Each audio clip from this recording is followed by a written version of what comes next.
Boa tarde a todos. É uma alegria receber todos vocês aqui no Museu e Biblioteca Espírita de São Paulo, seccional da Federação Espírita Brasileira. Mais uma vez, nós vamos ter uma palestra hoje com uma amiga da casa, a doutora Irvênia Prada. Mas antes de falar sobre ela, vou chamar o nosso irmão Walter para ler a abertura com uma mensagem de Emmanuel. Em seguida, José Roberto faz a prece inicial. Por favor. Boa tarde a todos, boa tarde a todas. Da obra Pão Nosso, de Chico Xavier, pelo Espírito Emmanuel. Capítulo 174. Espiritismo na fé. E estes sinais seguirão aos que crerem. Em meu nome expulsarão os demônios, falarão novas línguas. Palavras de Jesus, Evangelho de Marcos, capítulo 16, versículo 17. Diz Emmanuel: permanecem as manifestações da vida espiritual em todos os fundamentos da revelação divina, nos mais variados círculos da fé. Espiritismo em si, portanto, deixa de ser novidade dos tempos que correm para figurar na raiz de todas as escolas religiosas. Moisés estabelece contato com o plano espiritual no Sinai. Jesus é visto pelos discípulos no Tabor, ladeado por mortos ilustres. O colégio apostólico relaciona-se com o espírito do Mestre após a morte dele e consolida no mundo o cristianismo redentor. Os mártires dos círculos abandonam a carne flagelada, contemplando visões sublimes. Maomé inicia a tarefa religiosa ouvindo um mensageiro invisível. Francisco de Assis percebe emissários do céu que o exortam à renovação da Igreja. Lutero registra a presença de seres de outro mundo. Teresa d'Ávila recebe a visita de amigos desencarnados e chega a inspecionar regiões purgatoriais por meio do fenômeno mediúnico do desdobramento. Sinais do reino dos espíritos seguirão os que crerem, afirma o Cristo. Em todas as instituições da fé, há os que gozam, que aproveitam, que calculam, que criticam, que fiscalizam. Esses são ainda candidatos à iluminação definitiva e renovadora. Os que creem, contudo, e aceitam as determinações de serviço que fluem do alto, serão seguidos pelas notas reveladoras da imortalidade aonde estiverem. Em nome do Senhor, emitindo vibrações santificantes, expulsarão a treva e a maldade, e serão facilmente conhecidos entre os homens espantados, porque falarão sempre na linguagem nova do sacrifício e da paz, da renúncia e do amor.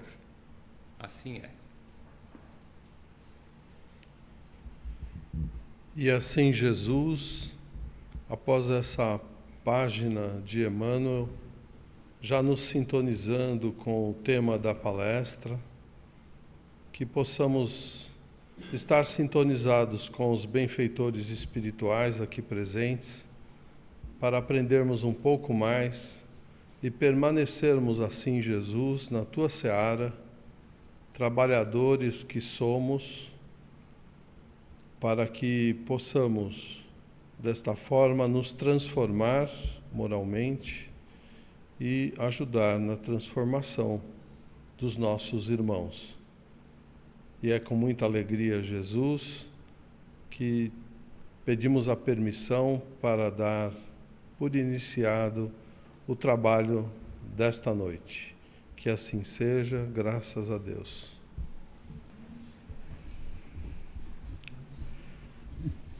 Doutora Irvênia Prada é membro da Associação Médica Espírita do Brasil, é uma palestrante bastante conhecida do movimento espírita e lida na área da ciência e da espiritualidade. Escritora, palestrante, pesquisadora, é a segunda vez que ela vem nessa casa, né? E eu já pedi para ela agendar aí, todo ano, a gente conta com a presença da doutora Irvênia, que é amiga da FEB, é amiga da AME, Associação Médica Espírita, é uma idealista espírita, como muitos poucos, infelizmente, muitos poucos.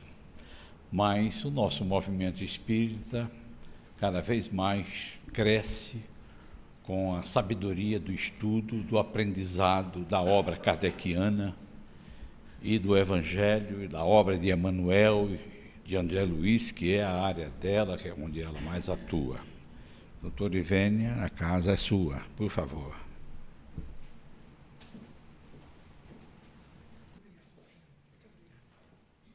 Boa tarde a todos.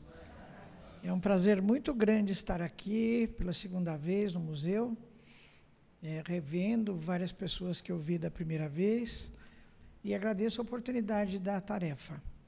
Enquanto o nosso amigo fazia prece, eu também fazia minha prece agradecendo a oportunidade que eu tive de nascer num lar espírita, agradecer todos os que me antecederam. O meu avô, pai do meu pai, foi que criou na minha cidade, no interior, uma cidade muito pequena, em 1917, o Centro Espírita, que já fez 100 anos, né?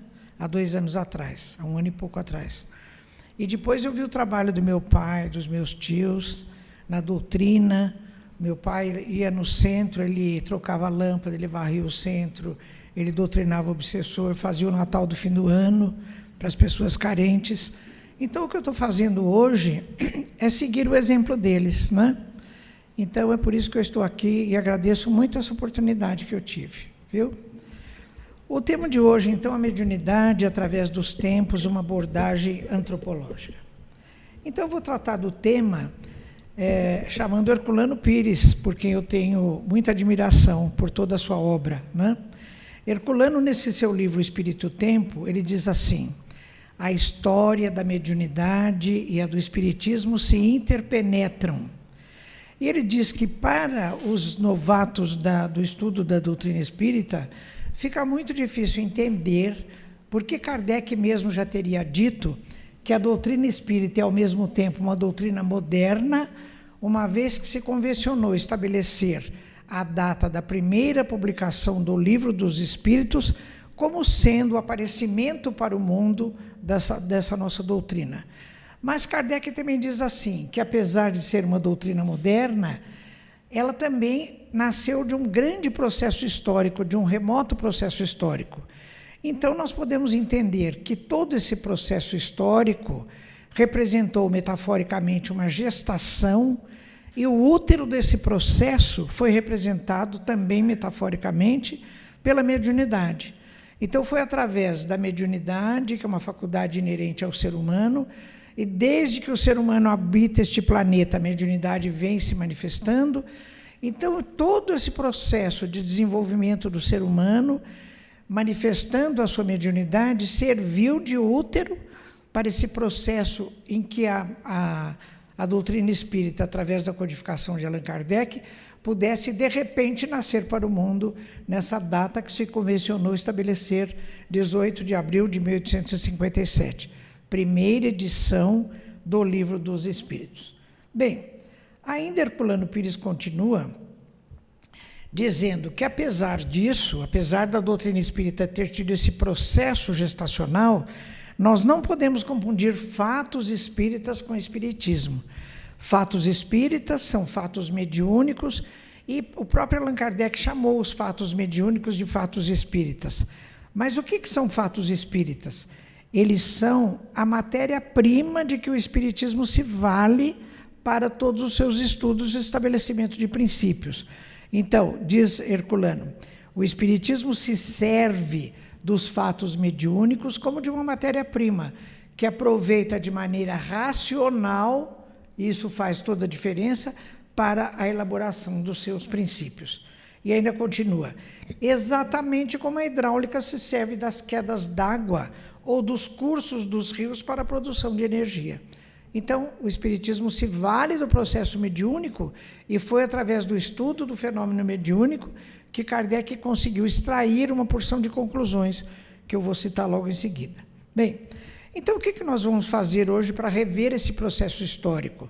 Nós vamos, através de um filtro da razão como observadores, nós vamos rebobinar o filme do processo evolutivo do ser humano, vamos ver esse ser humano desde o começo do seu processo evolutivo e quais foram as formas de manifestação da mediunidade.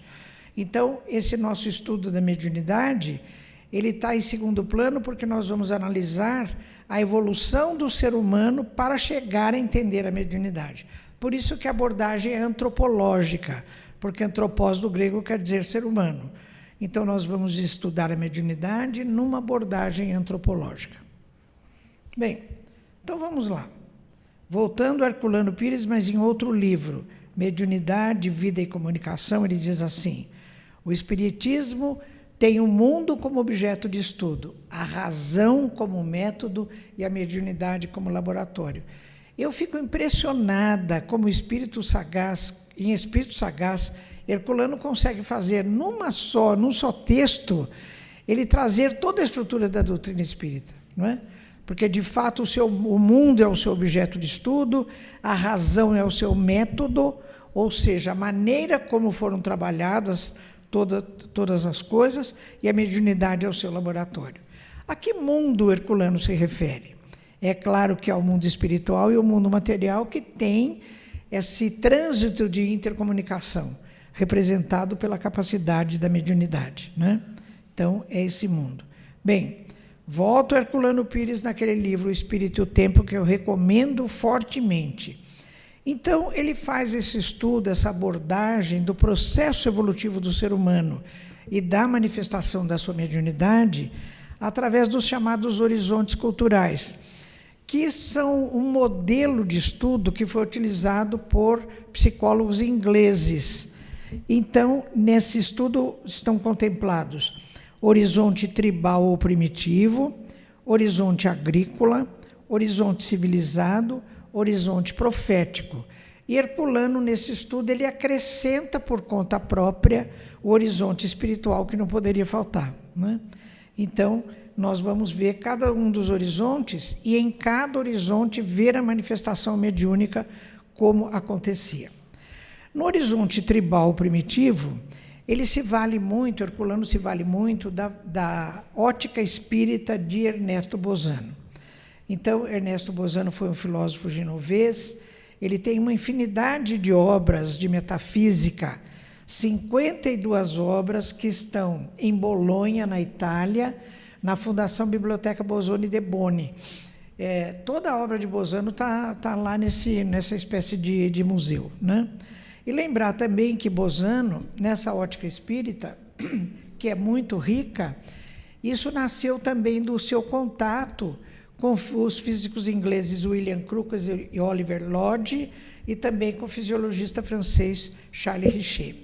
Então, a obra de Bozano é tão rica, não só pelos seus estudos, mas também pelo esse intercâmbio que ele tinha com outros pesquisadores, e ele tem vários estudos abordando exatamente esse problema da eclosão da mediunidade nesse horizonte primitivo, né? Herculano se vale também, e Bozano também cita, trabalhos de antropólogos, de etnólogos. Por exemplo, Andrew Lang, um antropólogo escocês, ele trabalhou durante muitos anos estudando a manifestação mediúnica em tribos primitivas, em culturas primitivas, né? E ele levanta disso a tese, ele defende a tese da origem mediúnica das religiões. Olha a importância desse trabalho. Apesar de ser um trabalho muito antigo, ele tem um peso muito grande porque ele diretamente trabalhou com essa temática da manifestação mediúnica em culturas primitivas, do que resultou essa tese que ele defende da origem mediúnica das religiões, como a gente vai demonstrar depois.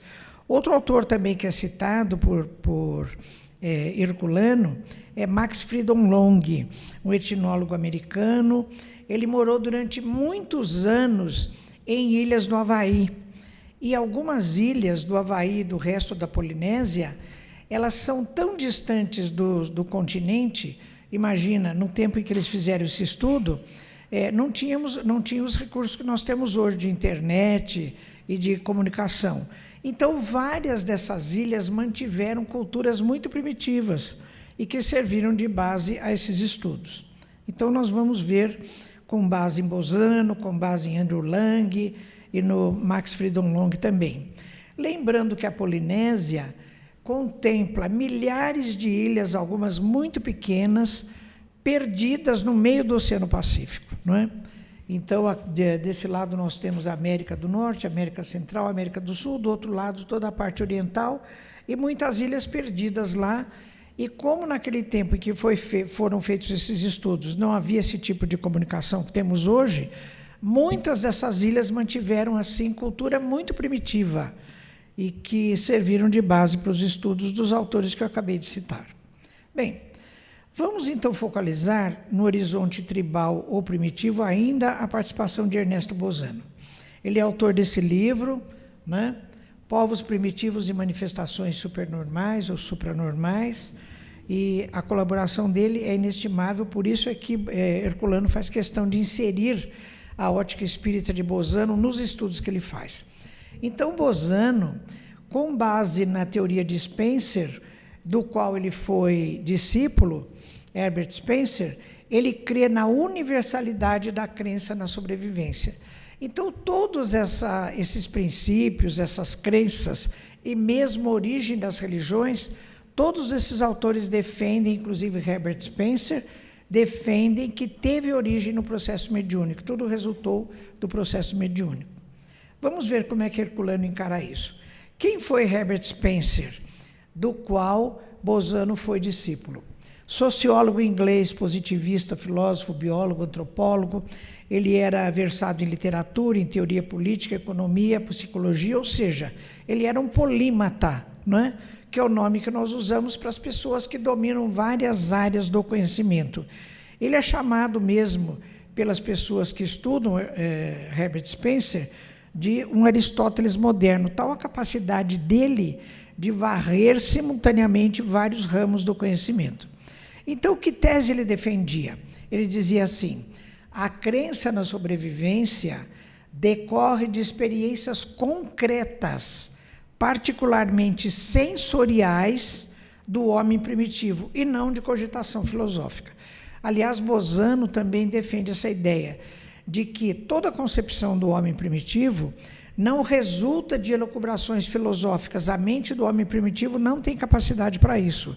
Então, diz ele, toda elaboração que depois é passada para o mundo das ideias, ela nasce no terreno do concreto. Porque, diz ele, esses estudos todos mostraram, o fenômeno mediúnico nessas tribos primitivas fazia parte de uma vivência concreta. Eles conviviam com essa realidade até sem perceber, não é? Então, tudo que resultou disso depois e que passou para o chamado mundo das ideias, como Herculano refere, acaba nascendo no terreno do concreto. E Herbert Spencer, imagina, final do século XIX, começo do século XX, ele já defendia essa ideia de que a crença na sobrevivência decorre de experiências concretas, particularmente sensoriais, ou seja, da percepção do indivíduo em relação a isso, do homem primitivo, e não de cogitação filosófica, porque, repete Bozano, o homem primitivo não tem capacidade de elucubração filosófica direta. Tudo é uma transferência da vivência do concreto para a sua vivência filosófica. Então, eu valorizei muito essa questão do sensorial, porque eu faço neuroanatomia lá na faculdade veterinária. E todo o desenvolvimento neurológico do sistema nervoso todo, de todas as espécies, parte do elemento sensorial. Por exemplo, a elaboração do cérebro parte de 3 vesículas. A primeira delas ela é estimulada pelo olfato, a segunda pelo equilíbrio e a terceira pela noção a segunda pela visão e a terceira pela noção de equilíbrio. Ou seja, toda mudança, eu estou convencida disso, toda mudança que acontece é porque algum elemento teve sensibilidade para perceber alguma coisa e isso promoveu, depois de uma reflexão, promoveu a mudança. Então, o elemento sensorial está sempre como indutor das mudanças, seja no plano aqui que nós estamos discutindo, seja no plano social, seja no plano cultural e até no plano geográfico. Então, por exemplo, uma erupção, uma convulsão das placas tectônicas, um terremoto, acontece porque alguma coisa se percebeu, ou de temperatura, ou disso, daquilo, e houve uma mudança. Então, Herbert Spencer ele foi muito capaz, muito esperto ao perceber que o elemento sensorial do homem primitivo é que percebeu a sua vivência do fenômeno mediúnico no plano do concreto e depois, num outro processo, passou isso para o plano que Herculano chama de mundo das ideias. Bem, nesse horizonte primitivo ou tribal, qual é a forma de manifestação mediúnica? É o chamado mediunismo primitivo. Mediunismo é um termo criado por Emmanuel para designar as práticas empíricas da mediunidade. Então, muitas correntes religiosas até, que trabalham com o fenômeno mediúnico, o fenômeno mediúnico acontece sob esse aspecto de mediunismo. Ele vai acontecendo porque ele não é analisado racionalmente, ele não é estudado. Então, diferentemente do que acontece na doutrina espírita, que Kardec estudou o fenômeno mediúnico, foi através disso que eclodiu-se a doutrina espírita. Quando o fenômeno acontece de maneira natural, sem nenhuma análise, simplesmente ele acontece, então esse acontecer da mediunidade, de uma maneira empírica, é chamado por Emmanuel de mediunismo. Então, Herculano e Bozano consideram que no horizonte primitivo ou tribal, a forma de manifestação mediúnica é de um mediunismo primitivo. O fenômeno mediúnico é vivenciado e aceito naturalmente, sem nenhuma análise racional. Herculano chama atenção para o seguinte fato: muitas das correntes religiosas que existem aqui no Brasil, que resultam de um sincretismo afro-brasileiro, elas têm essa forma de manifestação mediúnica através do mediunismo também. O fenômeno mediúnico também vai acontecendo, mas ele não tem uma análise racional por parte das pessoas que fazem parte dessa corrente, né? Diferentemente do espiritismo, portanto. Por isso que Herculano diz que os termos que Kardec criou quando codificou a doutrina, que são espiritismo para designar essa doutrina, e espírita ou espiritista para designar os adeptos dessa doutrina, são termos específicos para a doutrina espírita. Por isso que é inadequada a denominação, por exemplo, às vezes, de alguns locais correspondentes a outras correntes religiosas, não é? Que usam o termo espiritismo. Então, às vezes, terreno espírita de outras correntes, porque o termo espírita e espiritismo é específico da nossa doutrina, não é?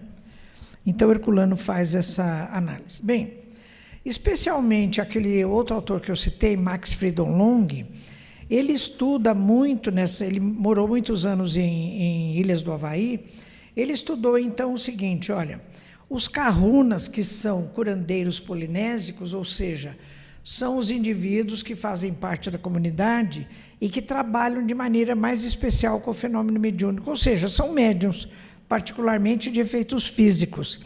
Então, esses kahunas, eles dizem que eles trabalham com uma força misteriosa, que eles chamam de mana ou orenda, inclusive que tem 3 níveis. O primeiro nível, que é mais básico, é a mana dos cristais, que emana dos cristais.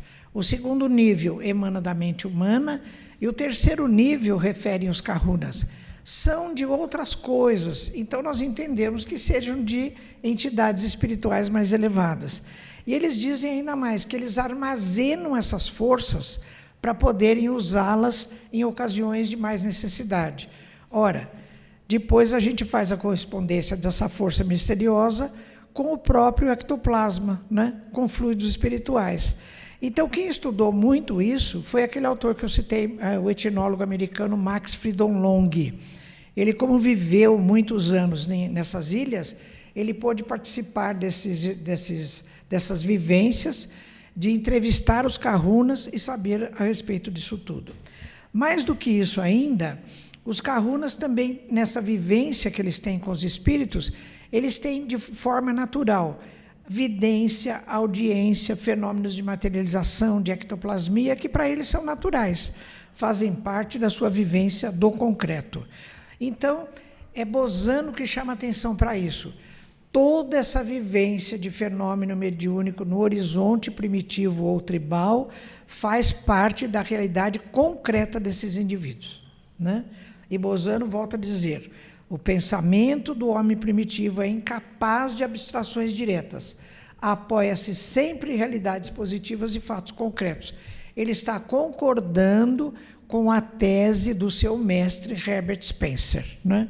Conforme a gente já viu. Bem, então, nessa vivência do fenômeno mediúnico, na vivência do fenômeno mediúnico como fato concreto, aos poucos esse indivíduo vai passando da figura de observador do fenômeno para a figura de pensador, ou seja, ele vai transferindo as coisas que ele observava na sua realidade do concreto para as categorias da razão.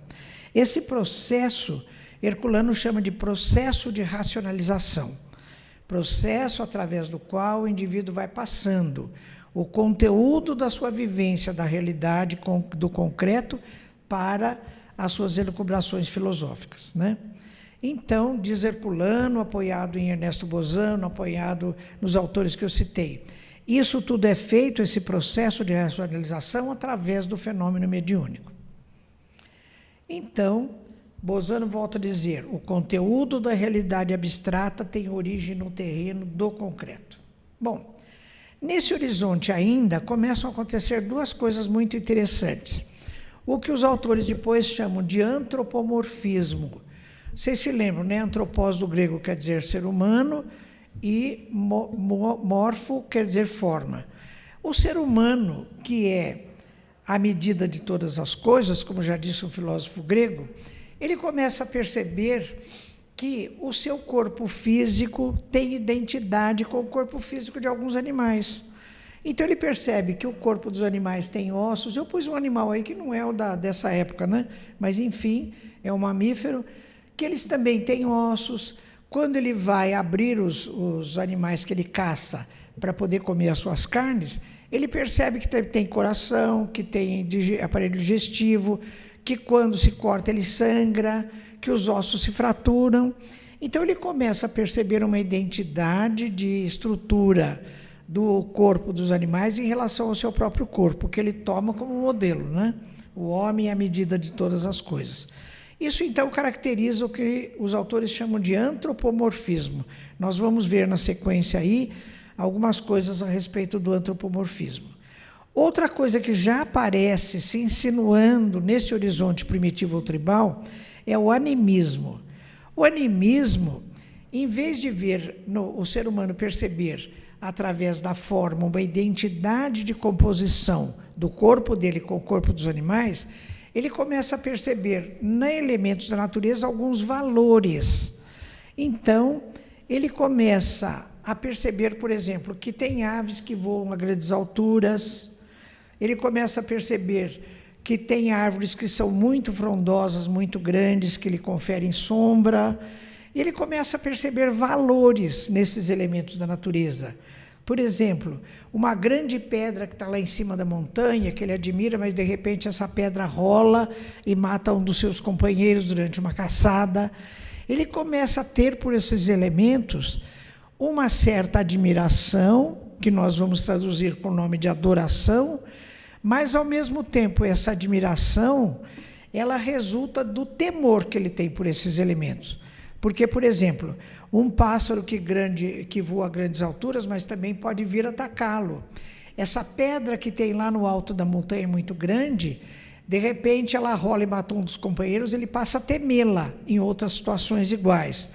Uma árvore muito grande, mas que também, de repente, tem um raio que dá nela e ela cai em cima de alguém, então ele começa a temer alguns elementos da natureza. Temer e, ao mesmo tempo, admirar. Disso resulta, nesse horizonte tribal ou primitivo, uma forma de deificação de elementos da natureza, ou seja, ele passa a considerar aquilo como valor mais elevados. É o verdadeiro Deus, entre aspas, para ele. Então, as primeiras formas de adoração, que resultam da admiração, mas pelo temor, então, acabam se transformando na chamada litolatria. Litos é pedra, e latria é adoração, então ele passa a admirar essa pedra, mas ao mesmo tempo a temê-la, né?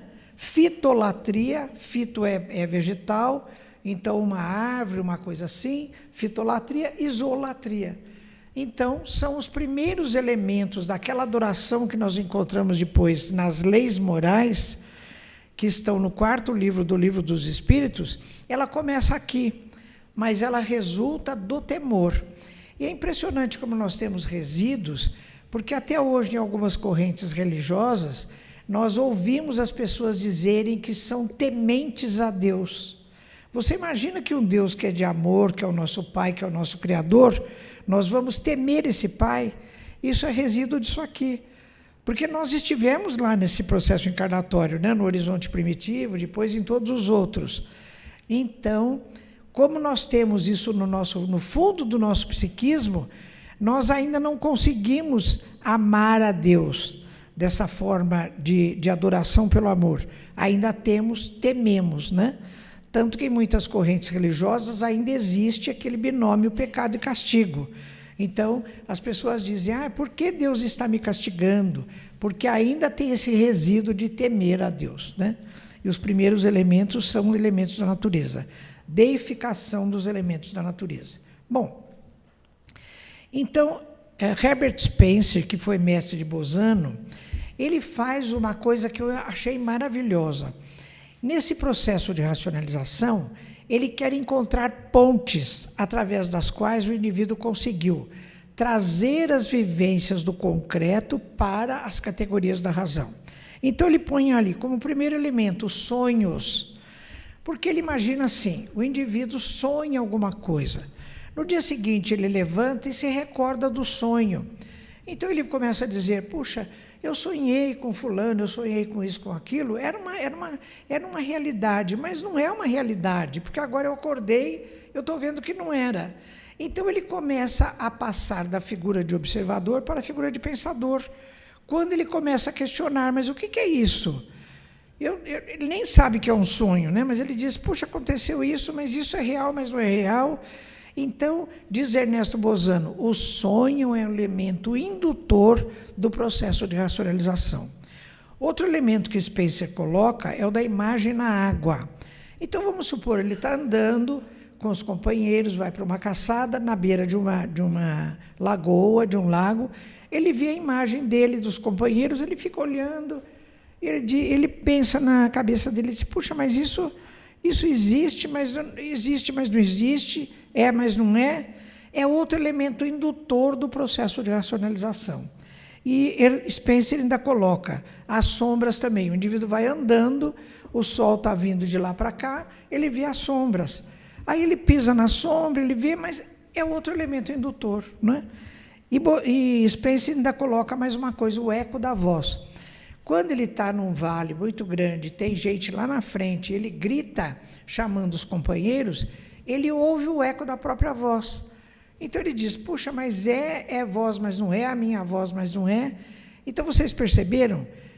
Spencer, ele coloca esses elementos como sendo verdadeiras pontes através das quais o indivíduo primitivo conseguiu transferir o conteúdo das suas vivências do concreto para a sua elucubração filosófica. Ele vai passando aos poucos da figura de observador para a figura de pensador.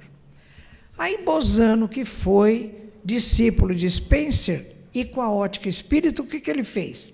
Ele pegou todo esse material de Spencer e ele acrescentou a sua visão espírita. Então, nos sonhos, ele colocou os sonhos premonitórios.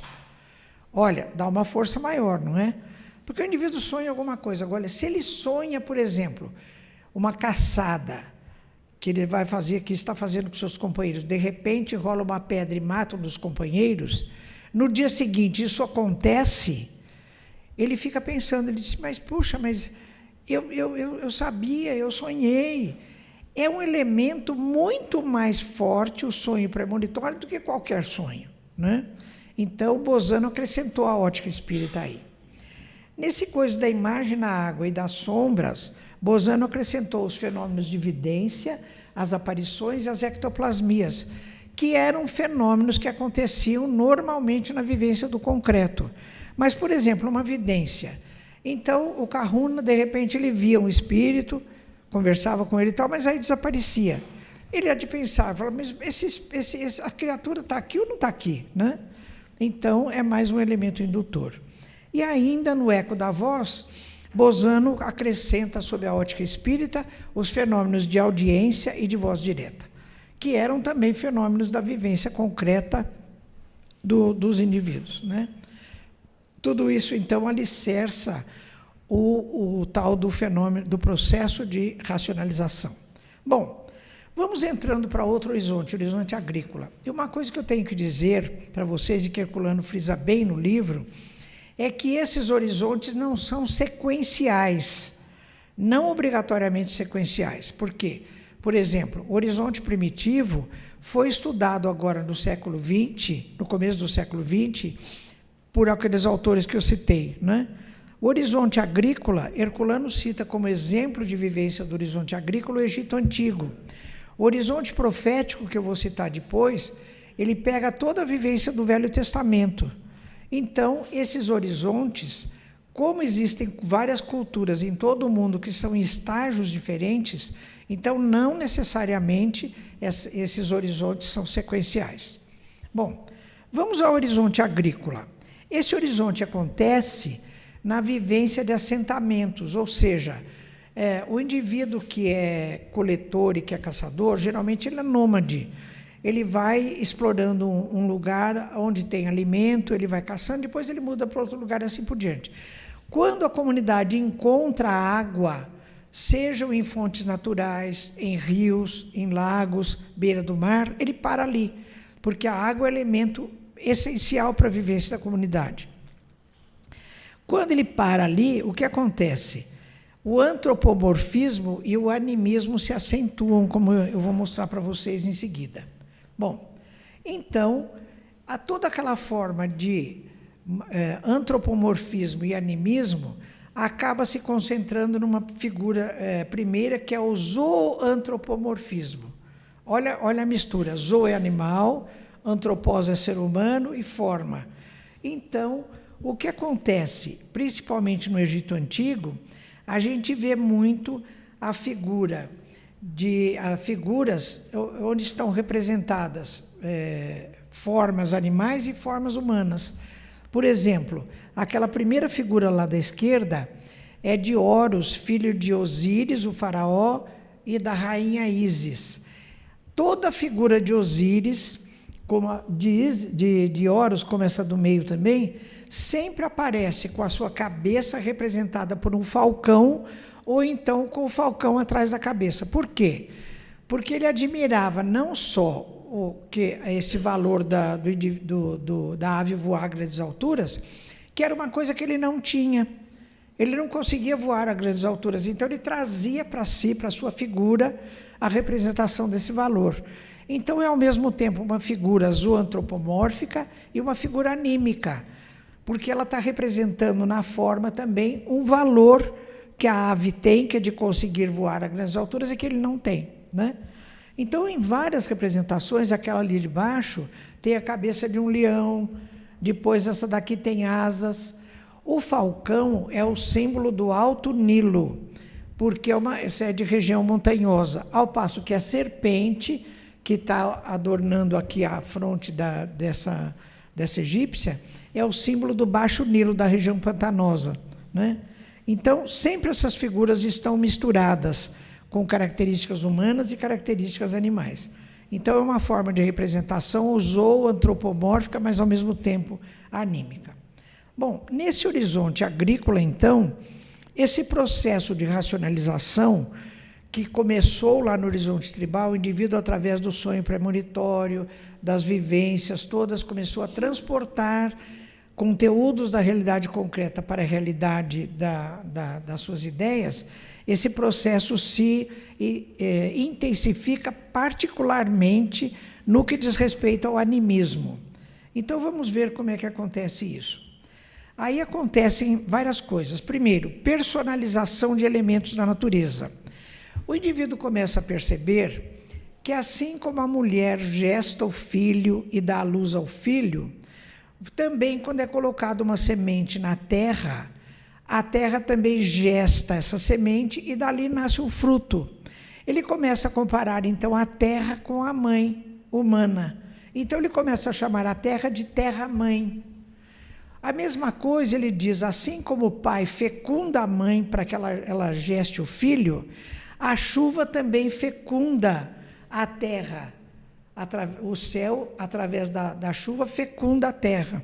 Então, ele começa a chamar o céu de céu pai. Então, existe aí, metaforicamente, uma identidade do sêmen do pai que fecunda a mãe com a chuva que vem do céu e fecunda a terra.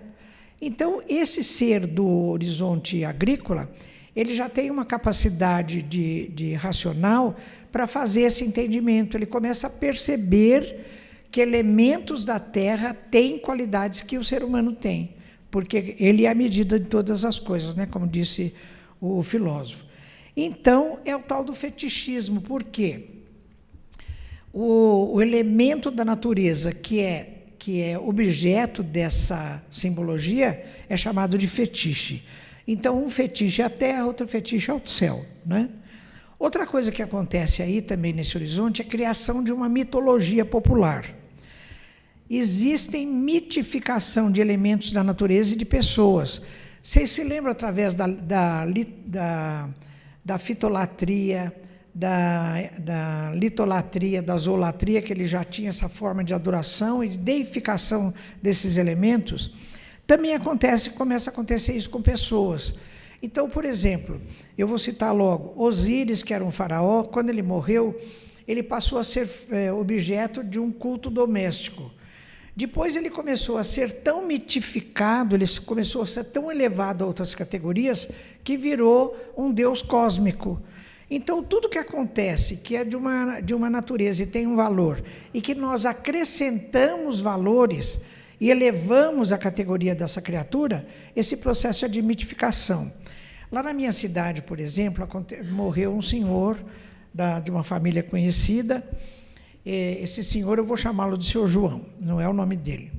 Bom, naquele santinho que vem do 7º dia, vinha assim: João, você que agora está ao lado de Deus, ore por nós, vele por nós, resolva os nossos problemas. Veio uma receita toda para o coitado do João, que morreu numa situação difícil, não é?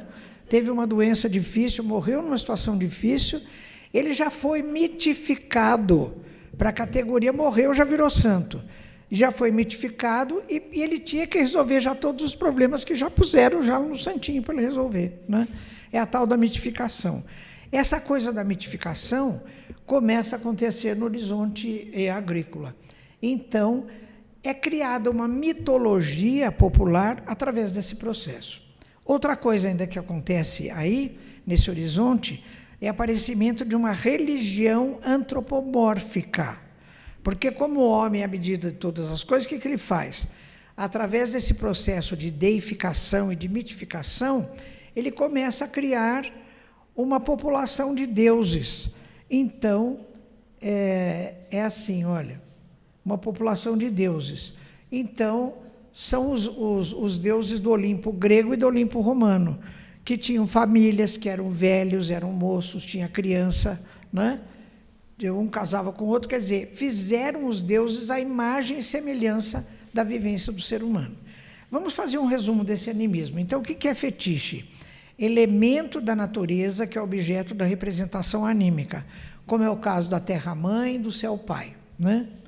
Outro elemento que aparece aí, o mito, que é o mito? Objeto da mediação simbólica entre o concreto, o profano, o concreto, e o sagrado, que é o terreno do abstrato, como diz Herculano, do mundo das ideias. Então, esse seu João lá da minha cidade, coitadinho, ele passou da vivência dele de ser humano que desencarnou numa situação difícil para uma categoria mais elevada, ele foi mitificado, né? Então, o seu João era o mito. E o rito, o que é? É a expressão cerimonial do mito. Todo o cerimonial que você faz de expressão em louvor do mito é que é o rito ou ritual, né? Então, esses três elementos, o fetiche, o mito e o rito, eles aparecem já no horizonte agrícola. Até hoje nós temos vivência disso, né? Porque nós temos resíduos de muita coisa que aparece. Bom, na mitologia que aparece a partir daí, então o que existe lá? Olha, deuses antropomórficos. Todo o Olimpo grego e o Olimpo romano era assim, né? Então tinha lá o pai, a mãe, os filhos, as filhas, as crianças.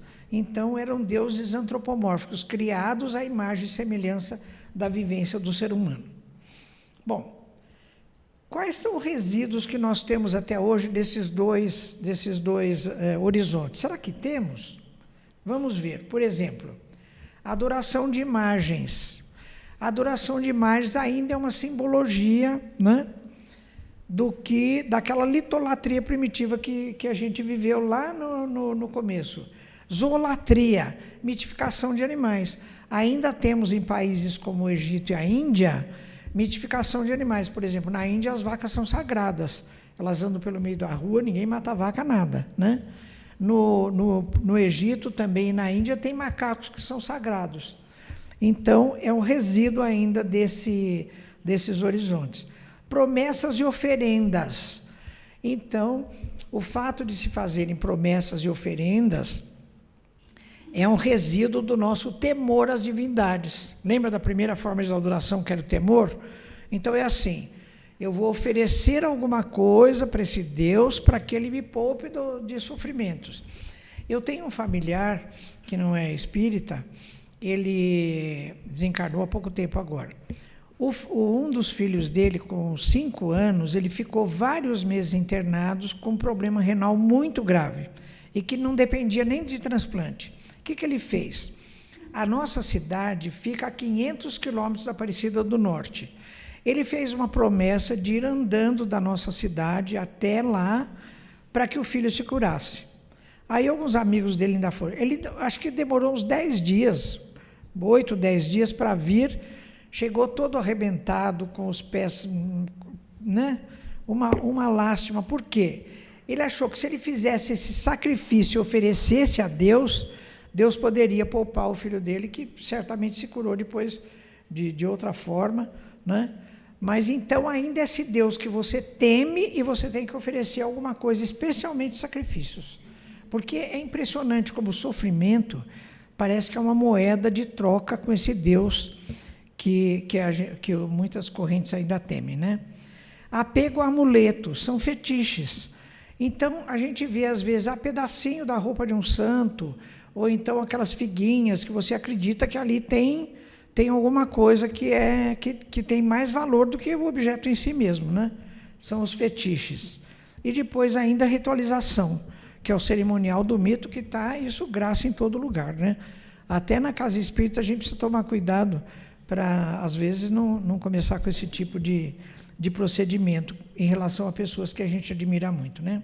Bom, então, desse processo de racionalização, transferência de coisas do concreto para o abstrato, então, o indivíduo que ainda está com um pé no concreto e um pé no abstrato, ainda não pulou para o abstrato de uma vez, o que ele faz? Ele tem uma porção de representações ainda que são de dupla natureza, humana e divina. Por exemplo, olha que coisa interessante. A chamada teogamia egípcia. Teo é Deus e gamia casamento. Então, o faraó, ele era mitificado por quê? Ele era considerado filho da rainha, mas não do marido. O pai não era o marido da rainha. O pai era uma das divindades. A mesma teogamia, ela acontece depois no terreno cristão. a teogamia cristã, porque o Cristo, em várias correntes religiosas, é considerado como filho de Maria, mas também não de José, o seu marido, mas filho do Espírito Santo. Então, isso são resíduos, diz Herculano, desse processo de racionalização que ainda não se completou. Então, toda a divindade, todo indivíduo que é mitificado, ele tem um pé no concreto e um pé no abstrato, por isso que ele tem dupla natureza, né? Que várias religiões ainda admitem isso. Vamos para outro horizonte civilizado. Esse horizonte é muito bonito. Ele caracteriza toda a cultura, toda a civilização greco-romana, grega e romana, né? Então, diz Herculano que esse horizonte, ele é caracterizado pelos chamados estados teológicos. Olha outro resíduo. Porque, assim, o Estado está gerenciando a vida da comunidade, é uma coisa do concreto. Mas ele se mistura ainda com a divindade. Então, nos estados teológicos, toda a Grécia e toda a Roma, todo o território romano e grego, ele tem um domínio do poder humano, representado pelo Estado, e um poder divino, representado pela religião.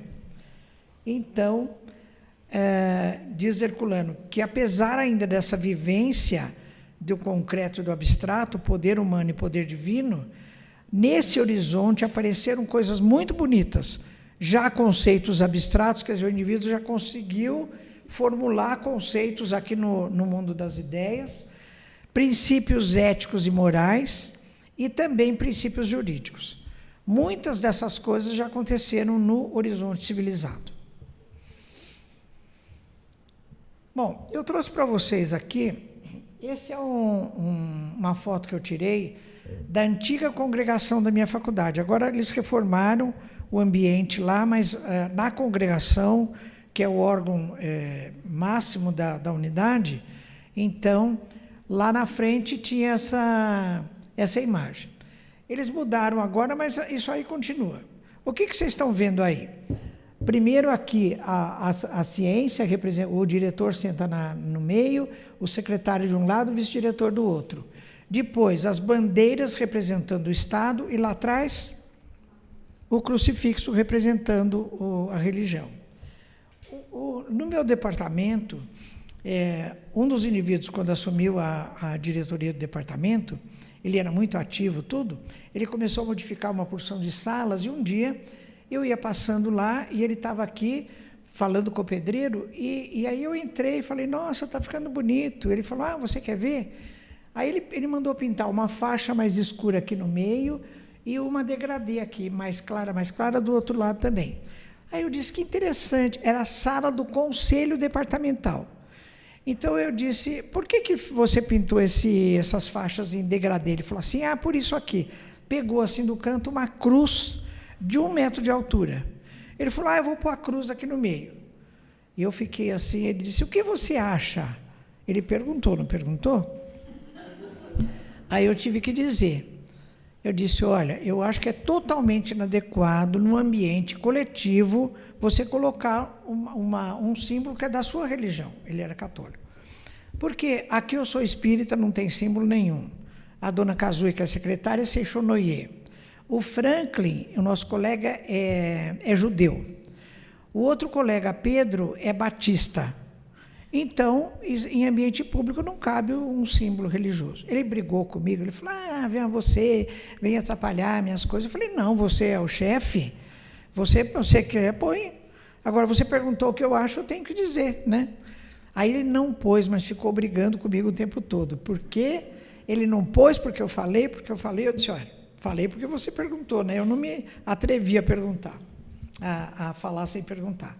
Então, a gente vê que ainda existem resíduos hoje de estados teológicos. Olha aqui, existem líderes que são, ao mesmo tempo, religiosos e chefes de Estado, como a Rainha Elizabeth, como o Papa, não é?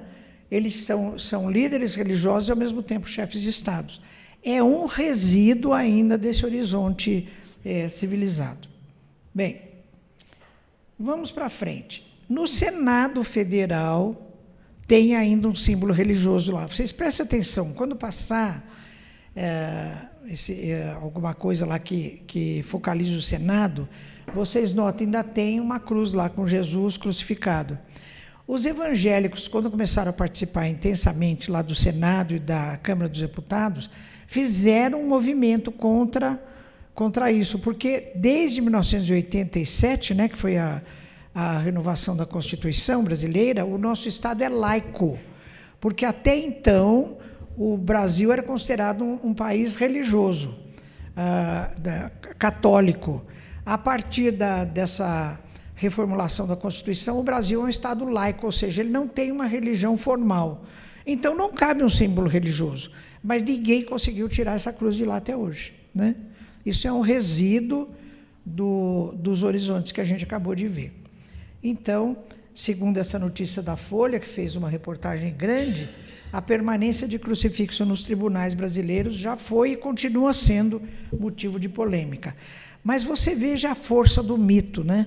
Isso é tão forte na cultura que as pessoas não conseguem se desligar disso, né?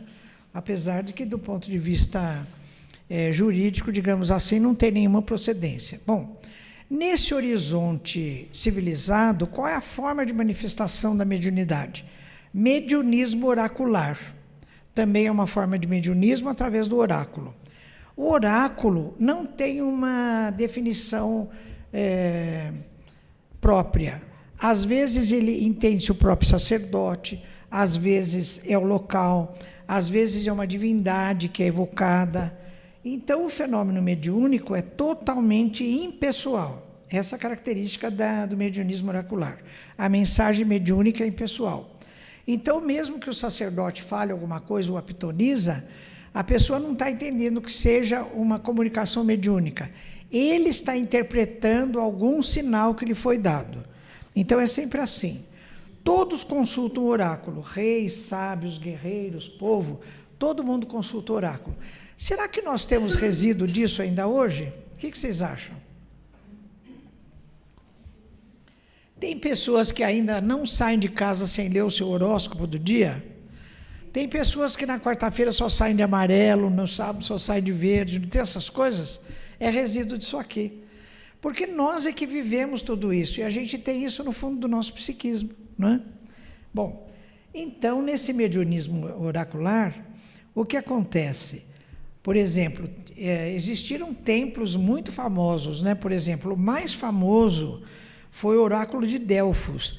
Eu andei pesquisando, Delfos é uma cidade que não existe mais. E esse templo foi dedicado ao deus Apolo, e era considerado o mais importante centro religioso da Grécia há 2.500 anos. Então, existiam grandes construções chamadas de oráculo, né? E todo mundo consultava o oráculo, e sempre tinha os sacerdotes ou pitonisas que gerenciavam isso. Então, o que esses sacerdotes faziam? Eles acabavam interpretando os sinais. Então, por exemplo, alguém ia para a guerra, então ia lá consultar o oráculo e queria saber se havia ou não sinais de que eles iam vencer a batalha ou não.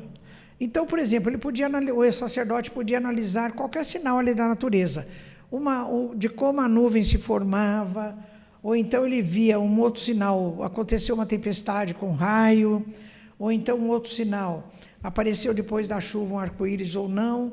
Então é assim, dependendo do sinal, ele dizia que era favorável ou não favorável, né? E até uma coisa interessante, olha, isso daqui que eu estou mostrando para vocês é intestino de carneiro. Então, uma das práticas também do horizonte oracular, o sacerdote abria a barriga do carneiro e expunha as vísceras. Então, vocês podem ver que na parte bem central ali do intestino tem um segmento que ele vai indo até no meio, depois ele faz uma voltinha e volta. Esse segmento é chamado de ansa spiralis. Nós estudamos muito isso lá nos ruminantes para ver as irregularidades que apareciam. Então, o sacerdote abria a barriga do carneiro e ele via assim. Se aparecia essa imagem, que era tudo certinho, normal, era um bom presságio. Agora, se aquela alça intestinal, em vez de fazer tudo certinho, ela fazia uma volta para fora e depois voltava no círculo, aí era um mau presságio, né? Era sempre, então, uma interpretação do sacerdote. Por isso, a imagem mediúnica era impessoal. Eram os chamados sinais. Nós temos resíduos disso? O que vocês acham? Não tem gente que fala, meu Deus, não olha... Isso é um sinal. Eu tenho uma coisa muito interessante que ficou sendo uma coisa que a gente fala sempre na família.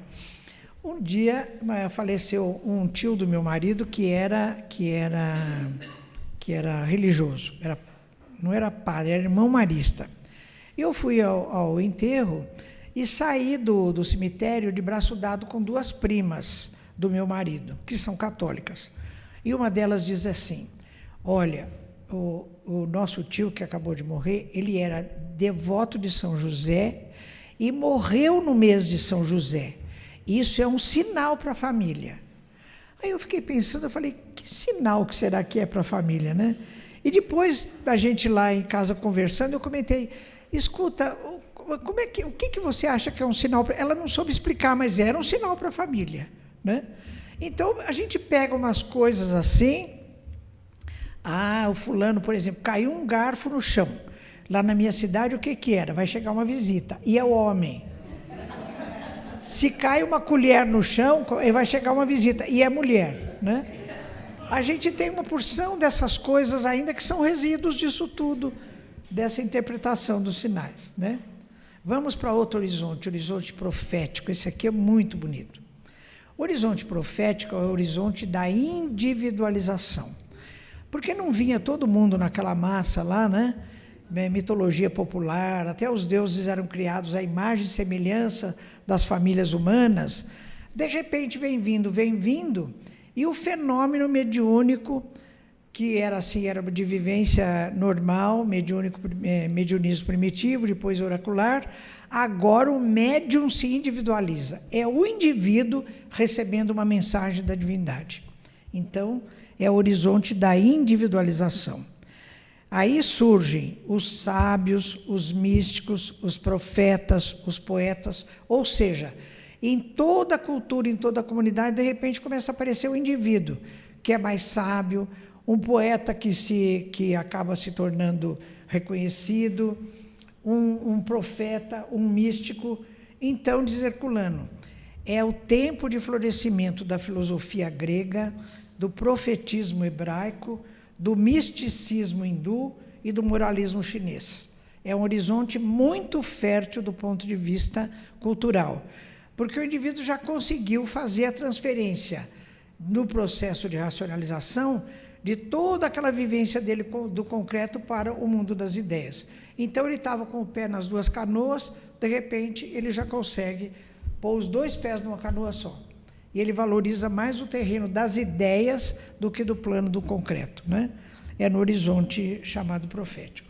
Bem, então, daquela mitologia popular, que era de vários deuses do Olimpo, grego e romano, então surge o monoteísmo. É no horizonte profético.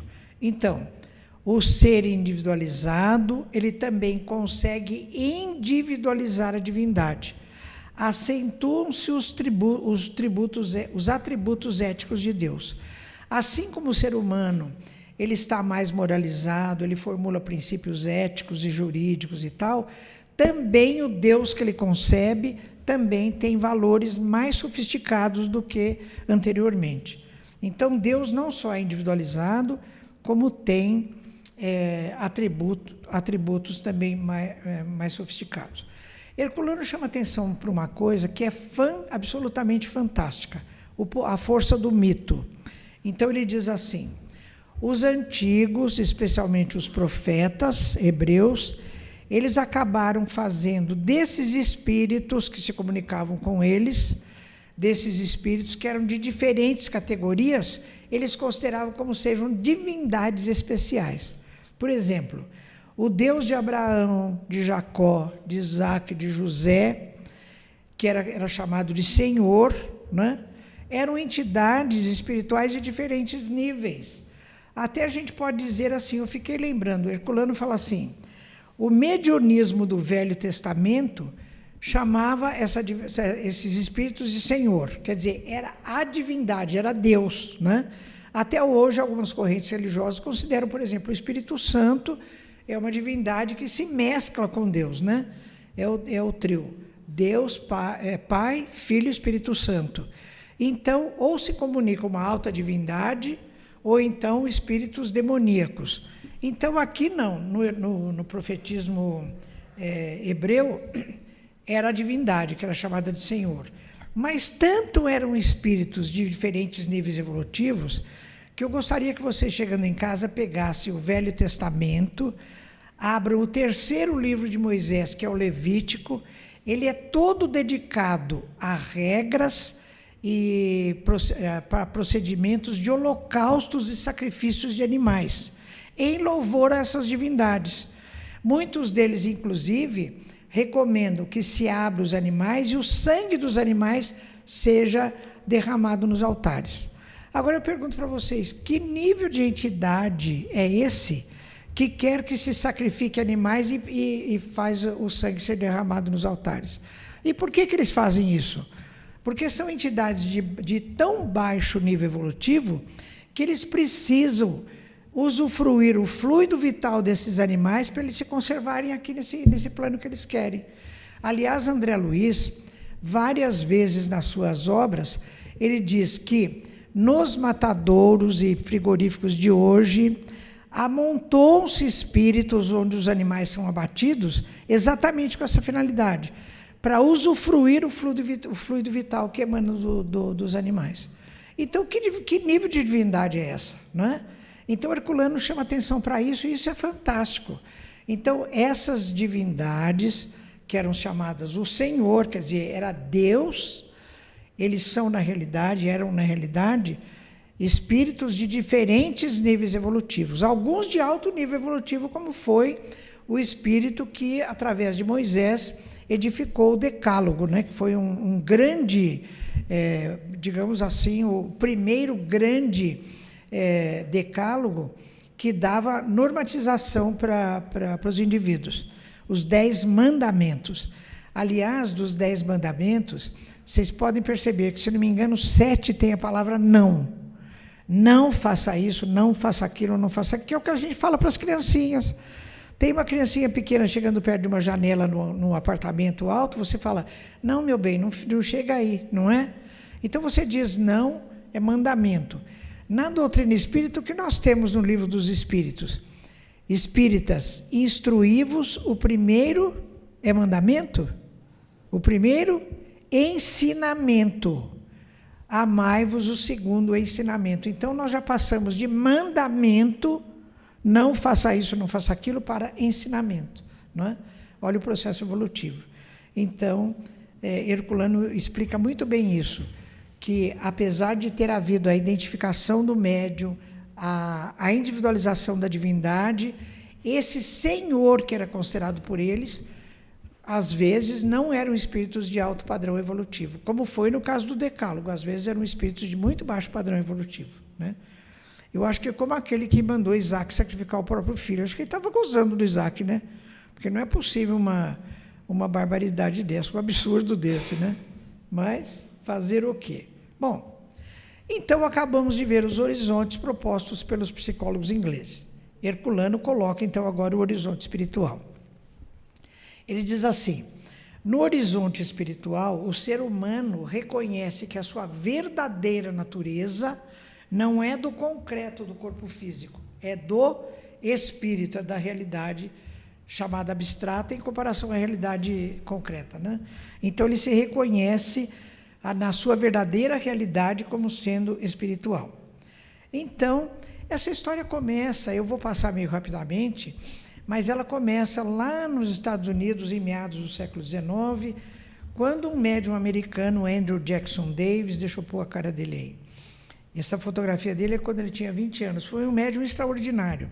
Ele deixa registrado no seu diário o seguinte texto: esta madrugada, e olha a data, 31 de março de 1848, esta madrugada, um sopro quente passou pela minha face e ouvi uma voz dizer: irmão, um bom trabalho foi começado, olha, surgiu uma demonstração viva.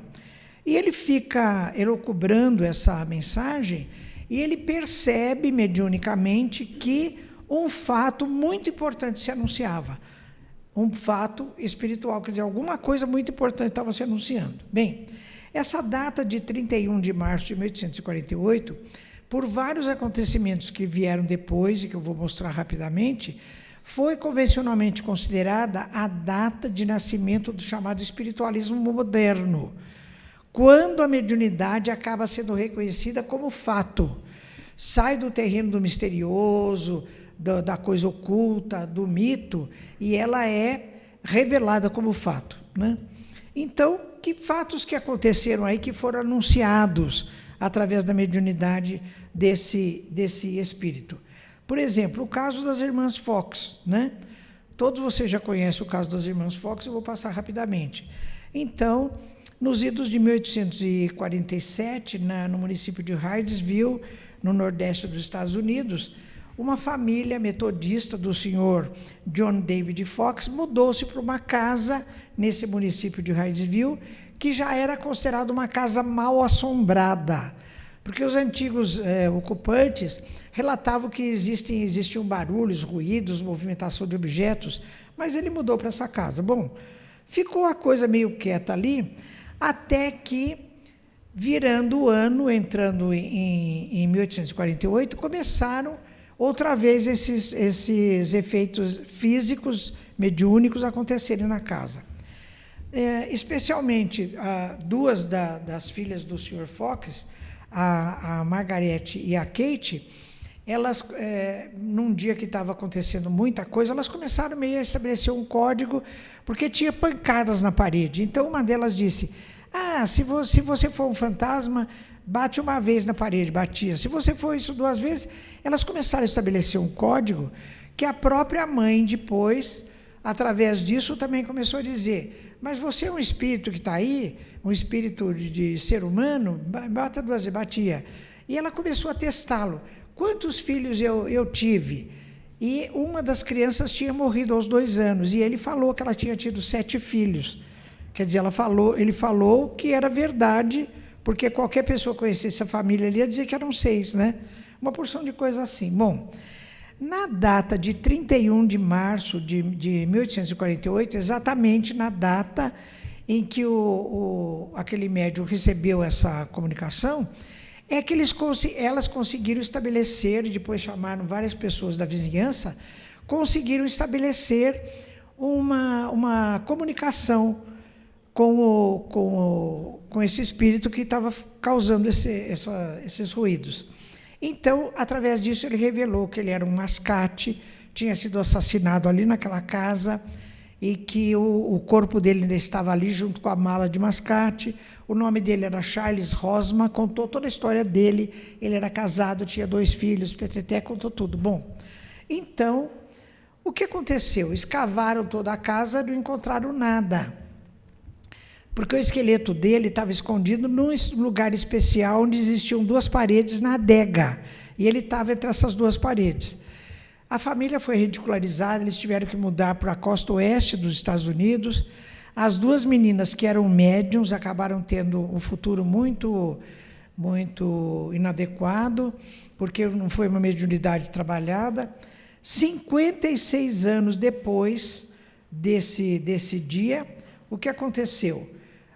Meninos estavam brincando na casa que já estava em ruínas, e acharam nessas 2 paredes ruídas, na adega, acharam alguma coisa lá que chamaram a atenção das pessoas, foram ver, identificaram o esqueleto do Charles Rosma com resíduos da mala dele ainda ali, né?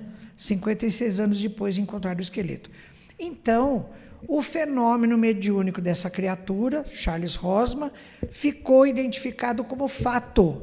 Então, saiu do terreno do misterioso. Não, aconteceu isso, foram atrás de identificar essa criatura, identificaram a família, os filhos, tudo. Então, o fato mediúnico ficou confirmado como realidade concreta mesmo, né? Bom, então, depois disso, logo em seguida, isso está em Iniciação Espírita de Kardec, também nos Estados Unidos, nessa época, existiam pelos salões aqueles espetáculos que pequenas mesas rodopiavam pelo salão. Era uma brincadeira, né? Na presença de certas pessoas. é claro que nós entendemos que eram médios de efeitos físicos, né? Bom, então dos Estados Unidos isso migrou para a França e depois contaminou toda a Europa, como divertimento de salão. Allan Kardec, aliás, ainda era o intelectual e pedagogo francês Hippolyte Léon Denisard Rivail.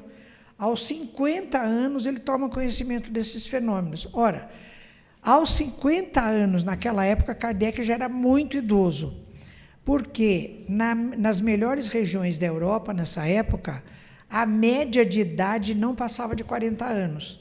Se bem que a minha filha, que é médica, disse assim: mamãe, naquela época tinha uma grande frequência de mortalidade infantil, então isso puxava a média para baixo. Mas, mesmo assim, com 50 anos, Kardec já era idoso, né? Então, você veja que foi preciso a maturidade da criatura para que ele pudesse fazer tudo o que fez, né?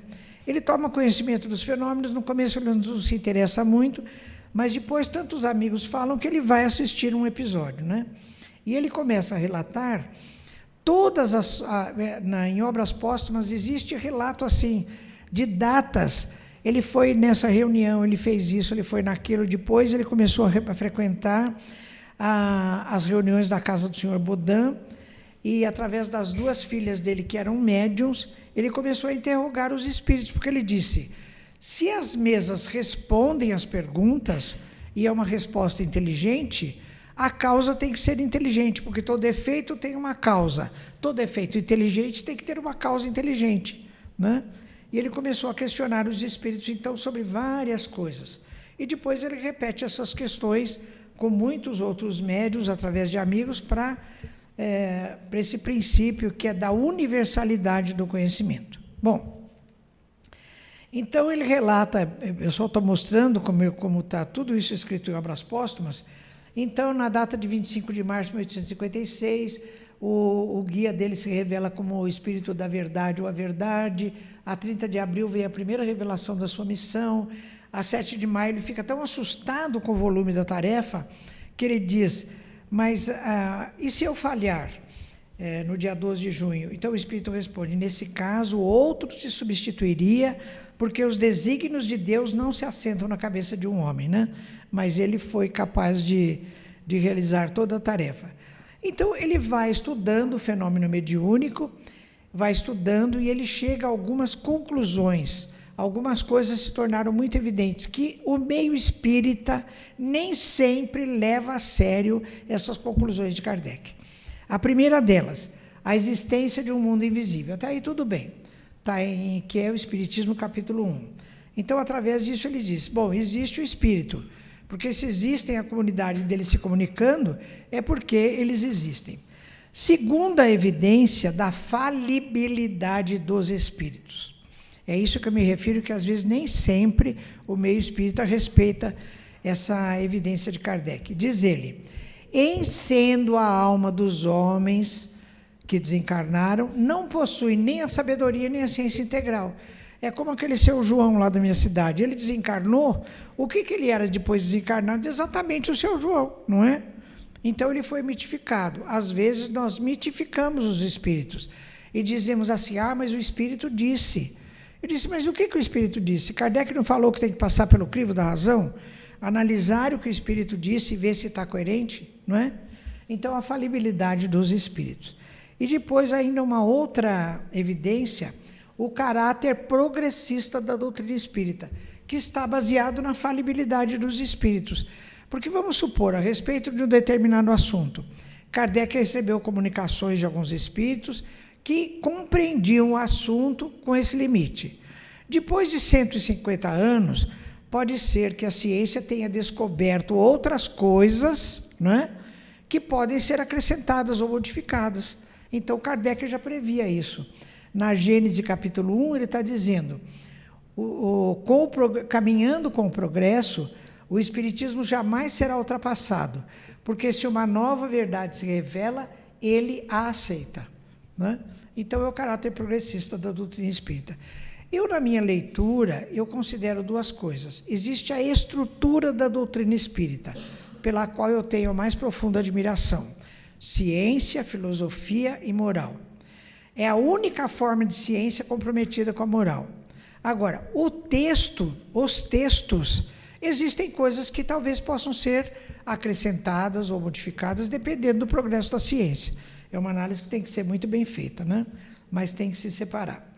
Então, esse intelectual francês, Hippolyte Léon Denisard Rivaio, com pseudônimo de Allan Kardec, ele codifica, ele cria uma nova doutrina espírita ou espiritismo, e ele define ciência de observação dos fatos mediúnicos e de busca de suas causas e explicações. Tem também um aspecto filosófico, que ele identifica como sendo a reflexão que se faz a respeito do conhecimento, o significado desse conhecimento e que desemboca na moral. Quando a gente fala de moral como sendo a desembocadura, a foz de todo o trabalho doutrinário, a gente fica pensando, mas que moral? Kardec também já perguntou para os espíritos, questão 629. Que definição se pode dar à moral? Olha o que os espíritos respondem. A moral é a regra da boa conduta e, portanto, da distinção entre o bem e o mal. O homem se conduz bem quando faz tudo, tendo em vista o bem e para o bem de todos, porque então observa a lei de Deus. Olha que coisa mais simples, fazer o bem e para o bem de todos, não é? Essa é a regra da moral, segundo a doutrina espírita. E onde está escrita a lei de Deus? Onde tem todo o código moral? Kardec pergunta, onde está escrita a lei de Deus com tudo isso? Resposta, na consciência. Então, na consciência de cada um, existe o senso de se aquilo é certo ou é errado. No fundo, nós sabemos se uma atitude é certa ou errada. E ela é certa ou errada se ela estiver visando o bem e o bem de todos ou não, né? Ela é certa quando ela visa o bem e o bem de todos. Então, não é simples isso, gente, não é simples.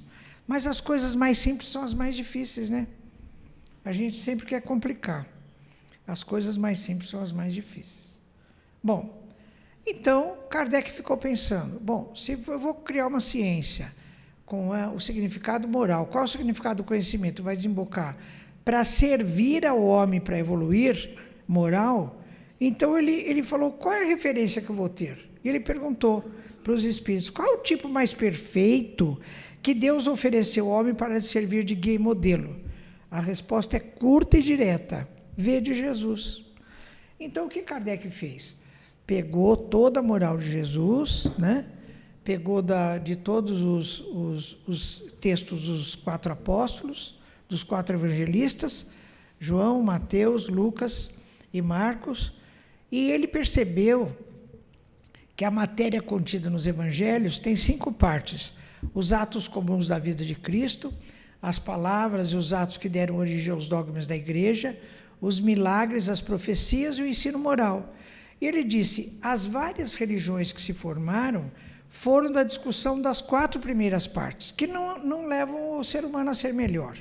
Então, se Jesus foi ou não foi para o Oriente aos 13 anos, isso vai fazer o ser humano ser melhor? Não. Agora, o ensino moral, sim. E ele é comum a todas as correntes religiosas. Então, ele pegou dos evangelistas só essa 5ª parte que diz respeito ao ensino moral. E acrescentou comunicações dos espíritos de acordo com cada tema, né? Aí compõe o Evangelho segundo o Espiritismo. Então, a moral é tão importante e ela é o objetivo da doutrina espírita que no livro dos Médiuns, no item 303, está escrito assim: o objetivo da doutrina espírita é o aperfeiçoamento moral da humanidade. Pronto. Então, toda a ciência que a gente estuda, porque às vezes eu digo, meu Deus, mas o espírita é condenado, né, entre aspas, a estudar, não é? A literatura espírita, acho que é a mais extensa que a gente conhece, e a gente tem que estudar. Por quê? Porque a moral depende do conhecimento. Também é uma característica da doutrina espírita.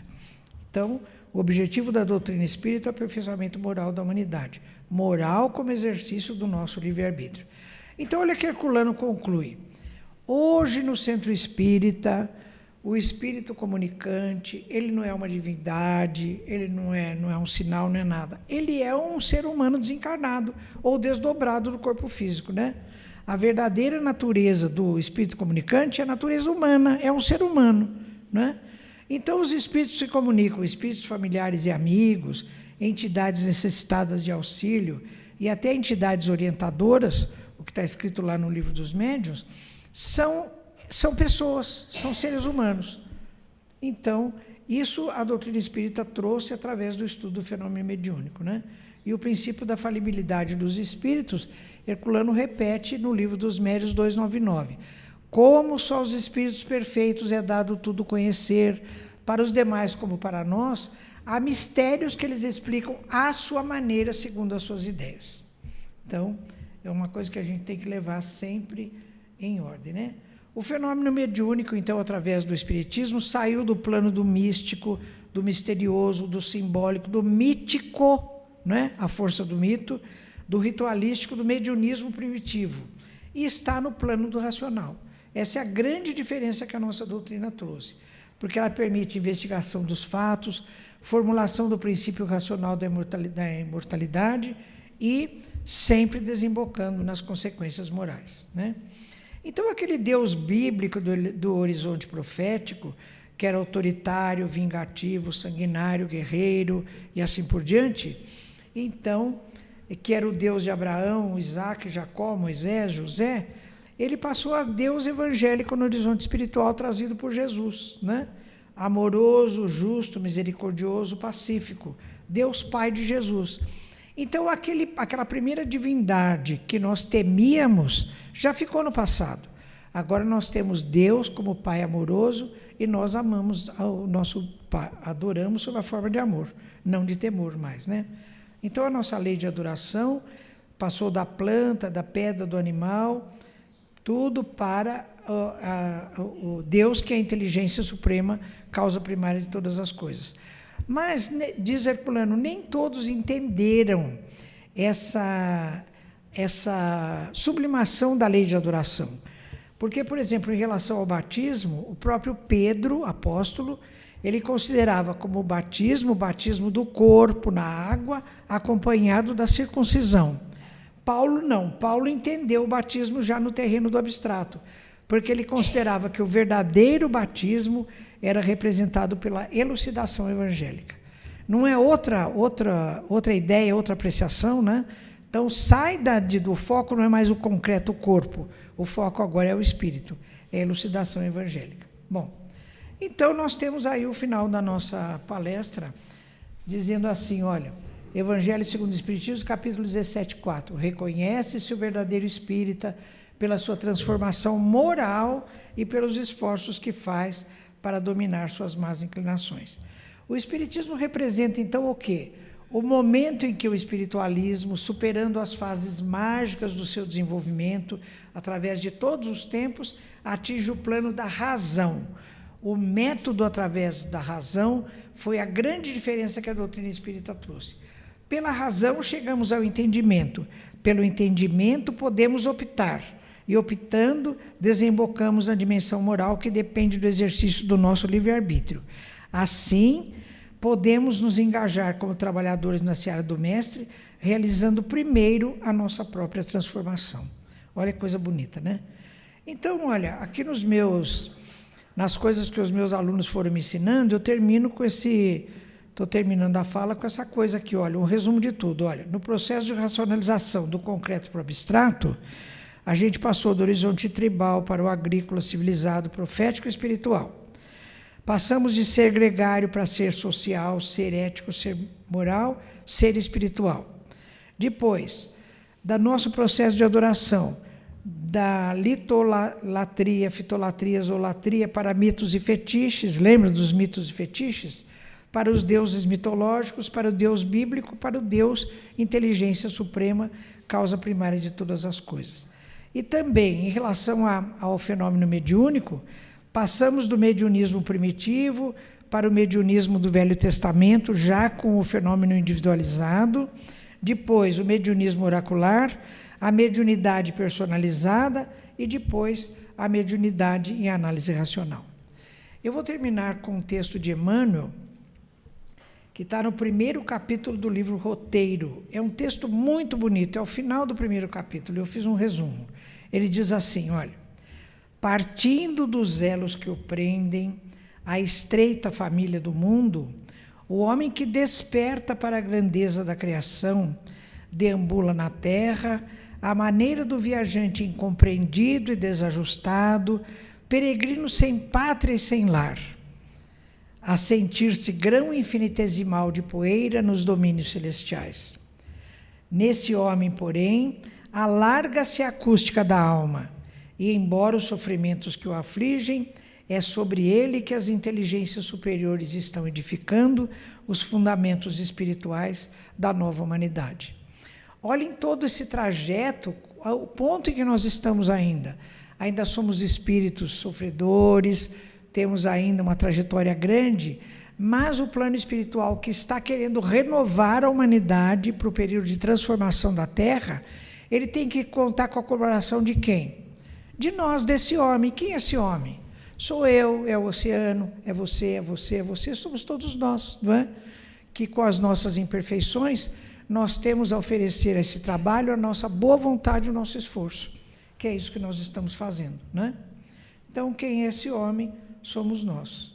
Vamos pedir então a Jesus, que é a nossa referência no aspecto moral, que ele infunda em todos os nossos sentidos, porque o propulsor de todas as mudanças é o elemento sensorial, que ele imprime em todos os nossos sentidos a luz do seu imenso amor. Agradeço muito a atenção de todos vocês, muito obrigada.